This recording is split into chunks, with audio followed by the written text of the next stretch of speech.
Hey everyone, welcome back here to my channel where I play Planet Zoo. My name is Nissa and today I gonna make a speed build for the Tomistoma. I think that's how you pronounce it. However, it probably sounded a little weird coming out of my mouth. But I just want to mention before we get into it, I actually built this on my live channel this Tuesday and it's still up where I go over the building things, allowing me today to focus more about the animals. However, it is still a speed build. So a link to my second channel, my live channel, is in the description, along to the link to the full video of my building this. It is still up if you want to see it. And if you simply just want to see the speed build and learn more about the Tomistoma, which I never heard about before, then please keep watching. And let me just start by mentioning there will be a few extra cuts today. I hope I remove most of them or make them difficult to find. But the thing is, when I made the live video of this, I did go a little more into details of what the plan is, showing some stuff that I would like to implement later in another speed build. And also just a little behind the scenes and such, and also where I just didn't build and just talked a little bit, explaining things and such. I of course cut all of that out, so if you see a few cuts that seems rougher than they normally would be or anything like that, that's simply why, and I hope you are okay with that. And one thing you also could see in the live was the fact that I didn't actually plan out this habitat. You can also see a little bit here. I make it one size, but that size simply isn't big enough, so we're gonna make it bigger.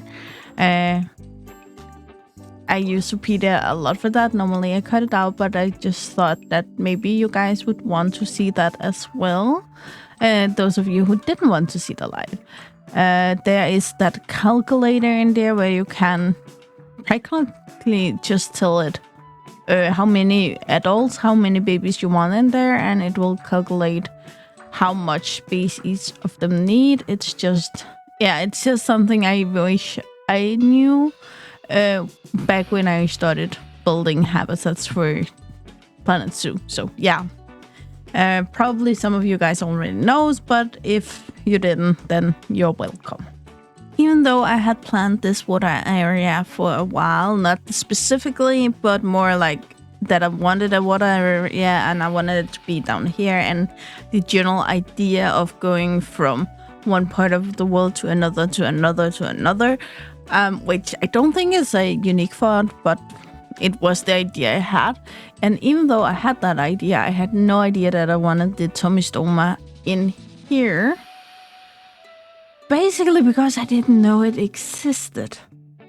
It's an animal I never heard about before, to be honest. And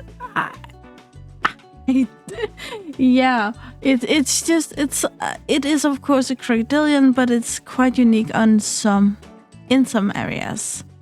And I think all of this we can basically thank Incognito and Lee for, because they are the modders that created this mod and brought my attention to the animal. Again, I never heard about it before. And that's pretty much all it takes for me to be intrigued to learn more about an animal, just the fact that I don't know anything about it. So it's a good place to start, I guess. It is, of course, a reptile, and therefore it is in the Reptilia class. And the Crocodilia order, which is all of the crocodilian. When we come to family, we are in the Litle. And that probably sounds a little familiar because it's the family with the gharial. And I say that like it should mean something. Well, it's the gharial and the Tomistoma and some extinct animals. So it's not the biggest family out there, but it clearly shows that the only living close relative is the gharial, and it's all the way out in family. The subfamily is the Tomistoma, which, again, it's pretty much only this one, and I think one extinct one. And then it has the genus, which of course is the Tomistoma, which also is the English word for it. And this more specifically species name could just have been the Tomistoma, since it's the only one. But there's already places for more family here, so it is not only called Tomistoma, but instead Tomistoma schlegeli. I think it's pronounced, and probably not, but it's the best try I have. It have, however, a lot of English names besides Tomistoma. I'm gonna go with Tomistoma today because I think I finally figured out how to say it, so that's a good start. But it is also known as the false gharial, the Malayan gharial, the Sundra gharial, the false gharial, falso gharial Malayo, faux gharial Malays, Baja, eller Bea, Canulong, Bidjai, Sampit, Buyaya, or just Buyaya. Oh, Buyaya. Yeah, it's all spelled differently, but I think it's how I would pronounce it. And then it's also called Jolong. Another way of spelling Buyaya. And then we have Buyaya Sampit. And Buya Sinyulong. And Buya Sepit. And Yolong. And Malay gharial. A lot of names, but again, it isn't actually a gharial, but it have some features that are recognizable. And I will mention that in my mud video on it, I did compare it to saltwater crocodile, American alligator, and the gharial, and you can see some of the same features. Of course, it is still a crocodilian, but and I know some of this is also the way the mudders make the muds and Frontier made the gharial. However, the gharial's snout area are very much going in close to the face and then straight out, and then becomes a little bigger on the end where it have a real big nose. Where the Tomistoma is more like a triangle, so it's more like comb shape. So it's more like a straight line from chin to nose, and the nose is the smallest part. But they both have these more narrow nose or mouth pieces, where the alligator and the crocodile have these wider mouth pieces. The version that I have here that the mothers made have this very bright reddish color that some of them also have.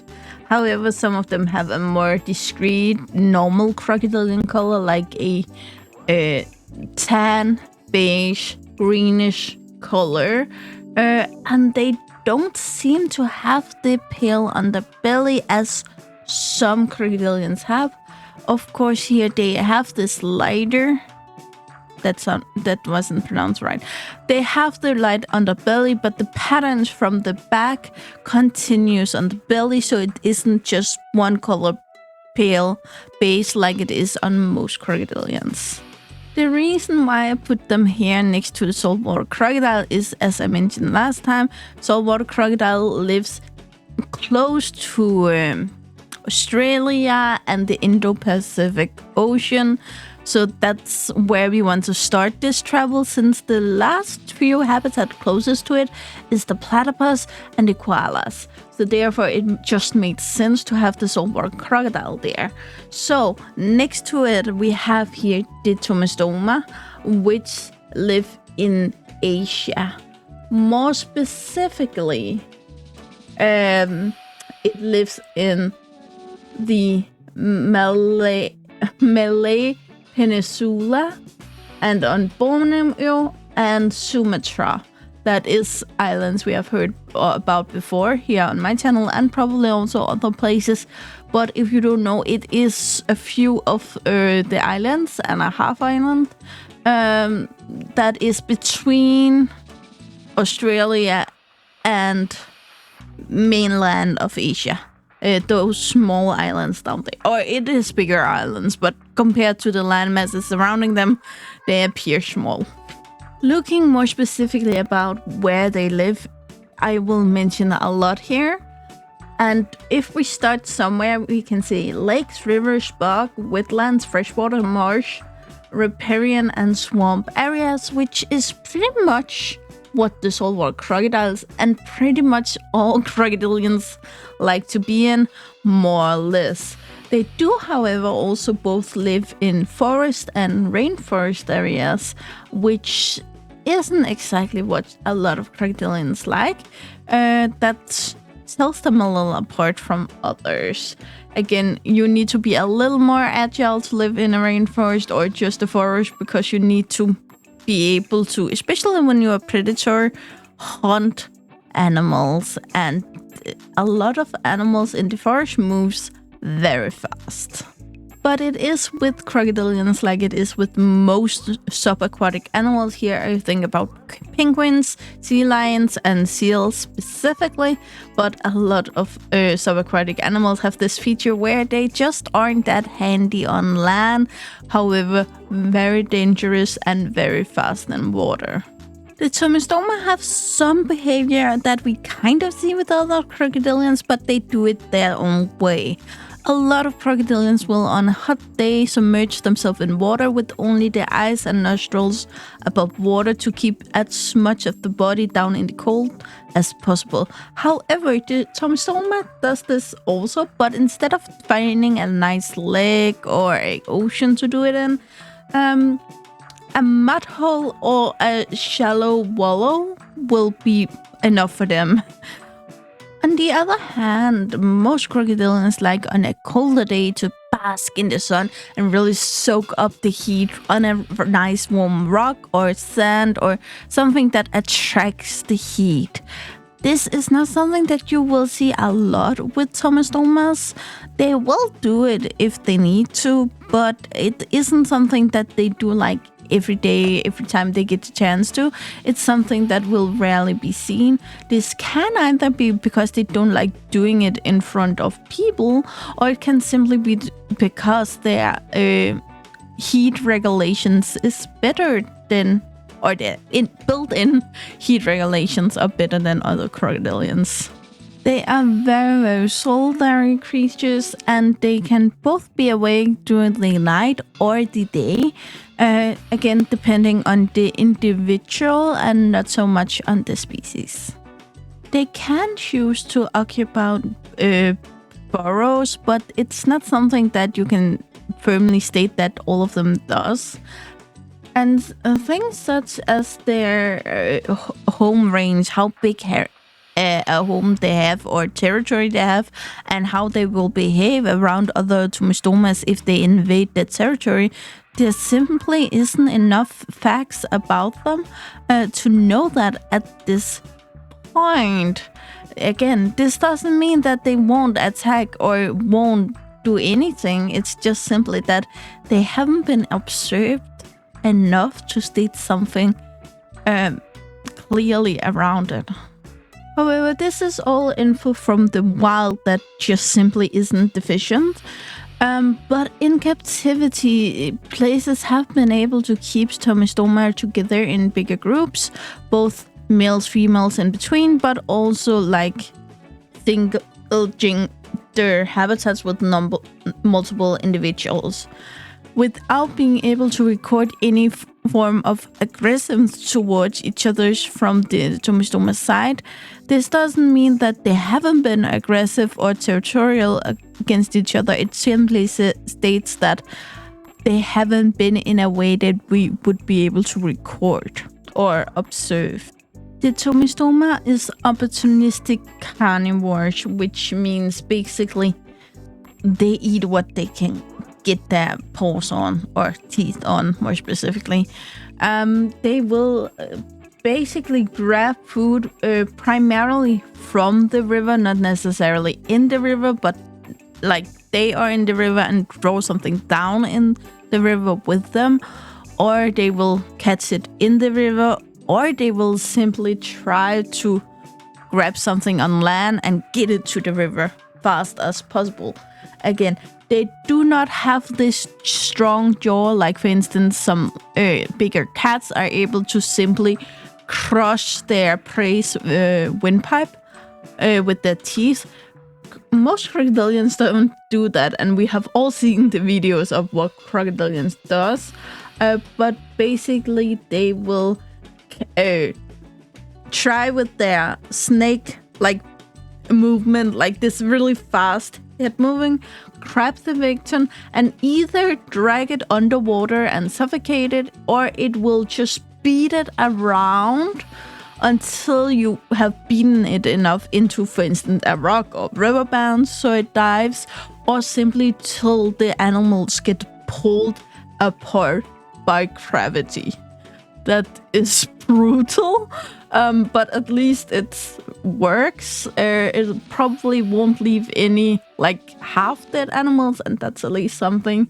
Something that is interesting, however, here is what they eat, because they do again eat easy to access by water animals such as otters, fish, turtles, snakes, monitors, lizards.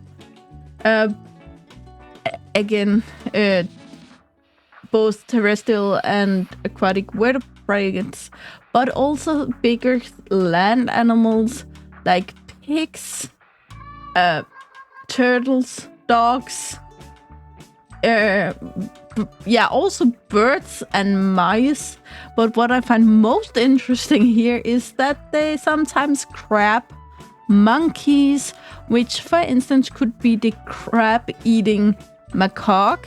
Again, macaques like to actually wash their food in water or just simply sit in the water and bathe, and it gives the beautiful Tomistoma much of an opportunity to actually just grab it and again attack it in this way I just explained.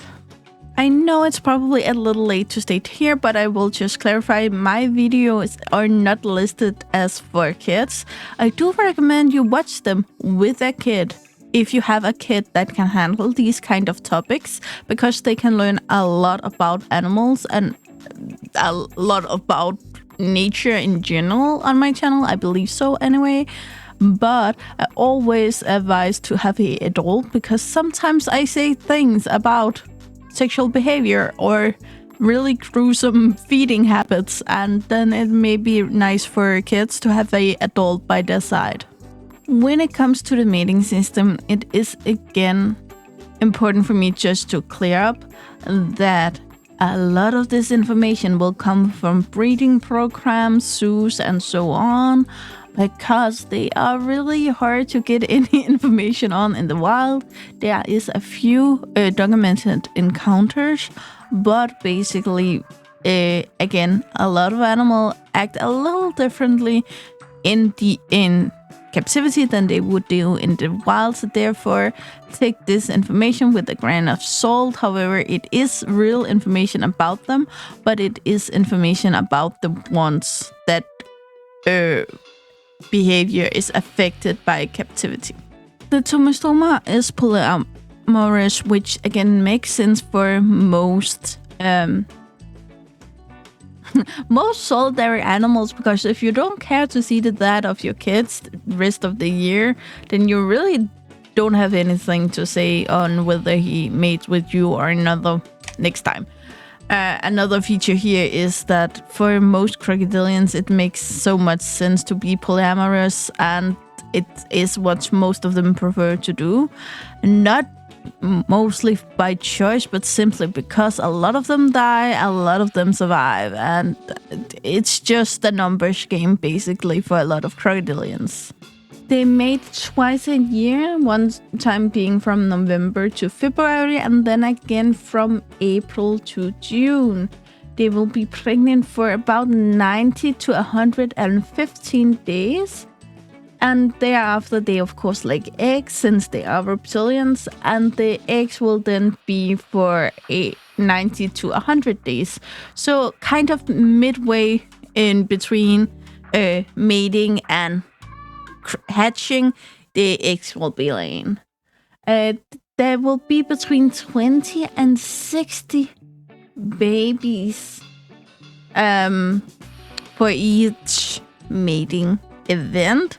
Studies in captivity have shown that if you want the eggs to hatch successfully, it will increase the odds if you give them sufficient foliage or plant, and this can even be dead material like hay or such, to incubate the eggs in for the mom. However, you do not need to leave the eggs with the mom, because as soon as they hatch, she will leave them. She don't care. It doesn't matter what you say or what you do. She are out of all of this and on her way. The kids can take care of themselves from hatching. However, it will take around 20 years before they are actually mature Tomistomas on their own. And this, of course, may also have something to do with the fact that they haven't overpopulated the earth at this point, because they lay a lot of eggs, but there's not that many individuals out there. And if you didn't think it was harsh enough to basically have to take care of yourself from birth, they also have quite a few issues. One being that their homes are basically disappearing over time. Here we have simple things like deforestation. They build dams in the areas.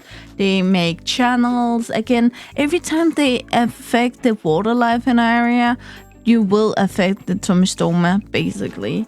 You also see this with the fishing industry, where they can either be caught accidentally in nets, but they can also be poisons either on accidents because the fish get poisons, or on purpose because the fishers don't just want to get rid of them. Again, they do compete for the same food.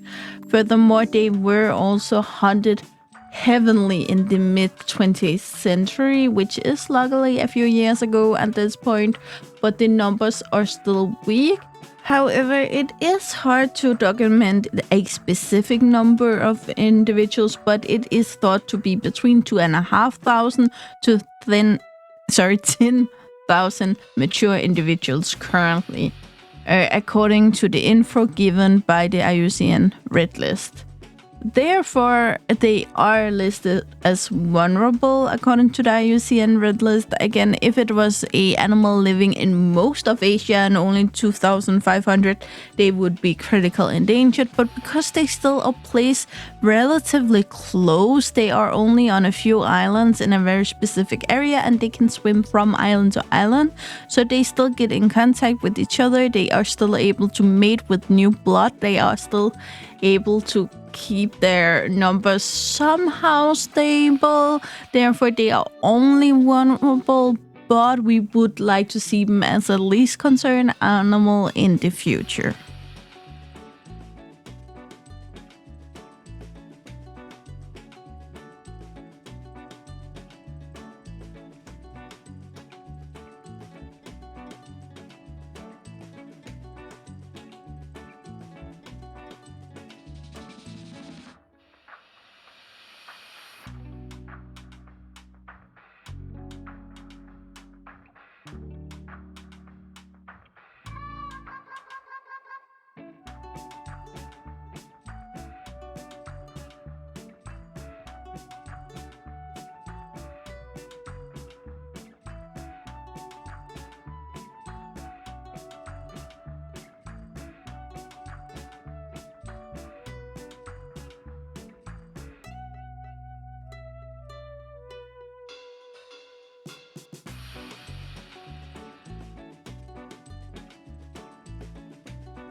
Okay, guys, that's all I got for you today. And as always, guys, I'm so thankful you're here. And you know the drill.